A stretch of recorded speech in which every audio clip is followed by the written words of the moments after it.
Good morning, traders. Matt Weller here, Global Head of Research with FOREX.com.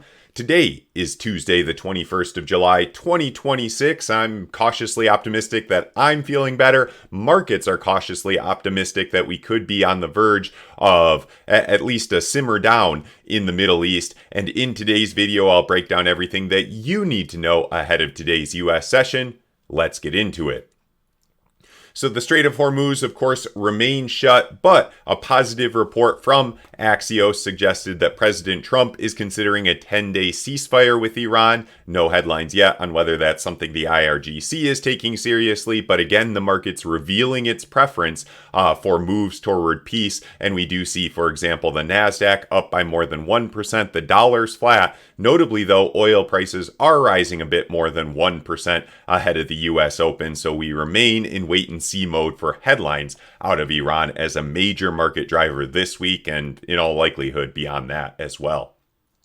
The main focus, though, of today's video is the UK economy. First of all, we had a UK jobs report, which came in mixed. We saw fewer unemployed citizens in that country, 6.7 thousand versus closer to 30,000 expected. That kept the unemployment rate steady at 4.9%, though wages rose by less than expected, 4.3% quarter over year versus closer to 4.5% expected. This comes the day after the UK named a new prime minister. It's fourth in the last 4 years. Andy Burnham has now taken on the mantle as the head of the UK government and surprisingly named John Healey as the Chancellor of the Exchequer. This is the main finance official, and many of you may remember a rather doomed one a couple years ago. Kwasi Kwarteng pronounced a budget that quickly led to the Liz Truss government going under in about 40 days or so. So a lot of focus on the UK fiscal situation here.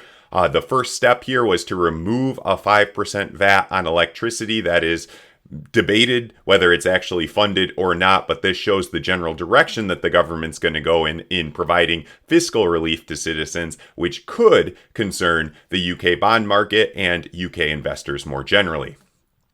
That leads nicely into today's chart of the day, which is the British pound versus the US dollar on a 4-hour basis. I've also overlaid the 10-year UK gilt yield in green here, which you can see is holding at multi-month highs here above 5%, a crucial psychological level, and that is also weighing on the British pound, which you can see has broken below about a 1-month trend line. Now, to the downside, we'd be looking at around 133.50 and then again down at 133 as the next support levels to watch for the British pound as we continue to watch how the new government looks to set the stage for the UK economy. Certainly something you'll want to be watching as more of a longer term story that could weigh on the pound if there are concerns about a lack of funded spending. That's where we could see yields rise, but the pound fall as capital flees the country. Very important storyline to watch as we move through the summer.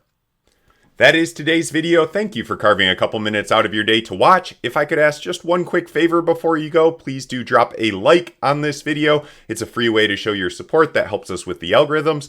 And if you're not already, please do subscribe to our YouTube channel at FOREX.com for more videos like this. Thanks again, and best of luck with your trading today.